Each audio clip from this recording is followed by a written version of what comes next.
Bonjour à tous et à toutes, j'espère que vous allez bien. Bah écoutez, on se retrouve donc pour notre Cosmic Love de la semaine. Alors il n'y a pas grand chose, quasiment qui a bougé ici dans le ciel au niveau planétaire. Mais voilà, j'ai refait un petit peu les textes, donc voilà, c'est parti. On y va et on commence donc tout de suite par le soleil. Bah le soleil, il est toujours en Scorpion. Il éclaire une profondeur de sentiments intense et authentique. En amour comme en amitié, les liens sont ressentis de manière puissante avec un désir de connexion vrai, sans superficialité. On y trouve un attachement sincère, prêt à traverser les hauts et les bas sans lâcher prise. Mercure. On va parler de Mercure maintenant et on va vous montrer que Mercure ici, elle est toujours en Sagittaire. Elle est en Sagittaire juste ici. Elle favorise donc une communication franche, avec une honnêteté, mais peut-être parfois un petit peu trop brute. Donc les mots sont directs et empreints aussi d'un besoin de vérité, toujours à la recherche d'une compréhension plus vaste. En amitié, on aime discuter de tout avec une curiosité insatiable, parfois avec un humour qui allège aussi les échanges. Alors Vénus lui aussi, elle aussi plutôt, on est sur elle pour Vénus.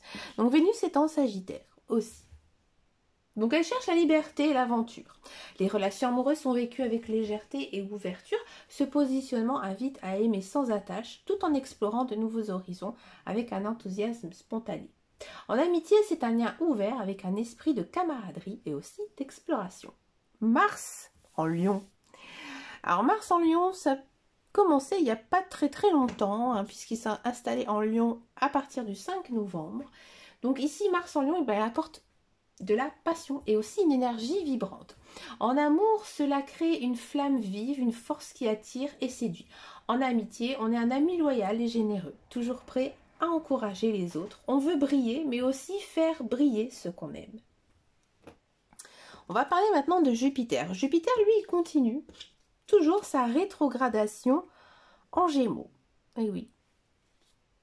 Jupiter est une planète beaucoup plus lente ici, donc on est toujours sur la même chose, la même rétrogradation de Jupiter. Donc ça montre une approche plus réfléchie de la communication et des connaissances. Il y a une tendance à chercher un sens profond dans les interactions, à remettre aussi en question ce qui est pris pour acquis. Donc l'amitié est marquée par un besoin de connexion intelligente avec des discussions qui nourrissent aussi l'esprit. Bon. Saturne aussi, c'est une planète lente. Elle continue toujours sa rétrogradation, mais en Poisson. Le Poisson, il est ici.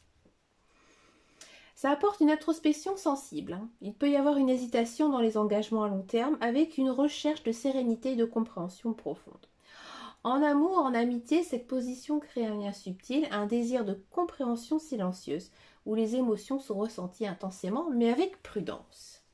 Uranus rétrograde en Taureau, toujours. Alors Uranus en Taureau pousse vers des valeurs personnelles, parfois décalées, avec un besoin d'authenticité. Donc en amitié, c'est un attachement aux gens vrais, à ceux qui partagent aussi les mêmes idéaux. Ce placement aussi, il aspire à une certaine liberté tout en étant stable dans ses attachements. Neptune rétrograde toujours et encore en Poisson. Alors Neptune en Poisson, Neptune ici en Poisson. Voilà.